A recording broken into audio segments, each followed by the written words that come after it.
Welcome to the Virtual Jewish Thought of the Week. This is Rabbi Dan Lewin speaking to you from Dallas, Texas. The goal of these few minutes is for you to hear some idea from the weekly Torah portion or the Jewish calendar, if there's a festival, something that you can analyze and apply to your life wherever you are, in your office or your home. This week we're going to speak about the month of Adar. It says that the Jewish calendar is not just incidental, full of different festivals, that it's an actual cycle in which every specific month has its unique theme and idea, opportunity, auspicious time. Zodiac sign corresponds to one of the 12 senses. So the sense of this month is a sense of laughter. The theme is happiness. Zodiac sign is a fish. But the permeating idea is the idea of joy. Why? It says when Adar comes, this is the month of Adar, we should increase in happiness. What's so special about this month that we should increase in happiness? Typical answer is the festival of Purim. The Jews were saved from their enemies, from annihilation.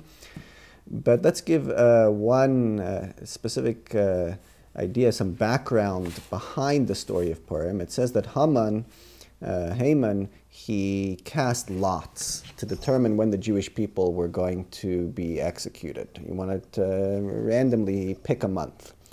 And when it fell out in this month of Adar, he was very excited and rejoiced, because this was the month that the great leader Moses, the great leader, savior, redeemer of the Jewish people, passed away. So he said, I know it's a good opportunity, auspicious time to kill the Jewish people. Talmud says what he didn't know is that that was also the month that Moses was born. We're not going to get into this detail, but what that basically tells us is that because of the birth of Moses, that was such a special day in the Jewish calendar that it had the power for all time to change this month from a time of sorrow to a time of happiness.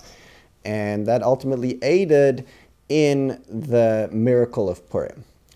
So again, it says when the month of Adar comes in, we should increase in happiness. This is an instruction that we have, that as soon as this time of the year comes around, we have to have an additional happiness.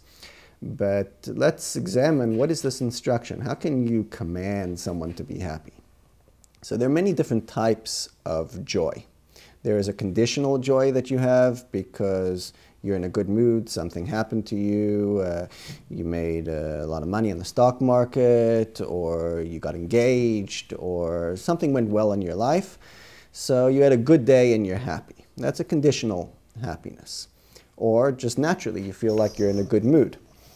But then there's a type of happiness that regardless of how you feel, you are happy because you know you have an obligation to be happy. What does that mean practically?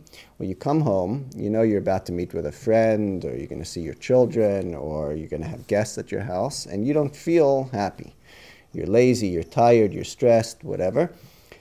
But you know that for the sake of the other person, you need to be happy. So you have to dig down and deep, and you have to generate this happiness for the sake of the other person, for the sake of God, for the sake of the person that's sitting in front of you. And when you do that, the whole conversation changes. Your happiness carries over to the other person, and that changes, that makes that moment, that interaction, that connection, a special time. So that's the type of happiness that we're talking about in Adar. That's a happiness that you force upon yourself. And that's a much higher happiness than a natural happiness. That is the true spiritual joy, the highest level that you can reach, that you're happy not because of any reason, but not for the sake of for your own sake. You're happy for the sake of the other person.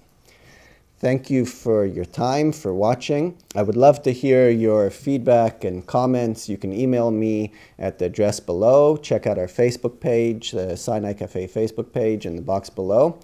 And I look forward to speaking with you next week.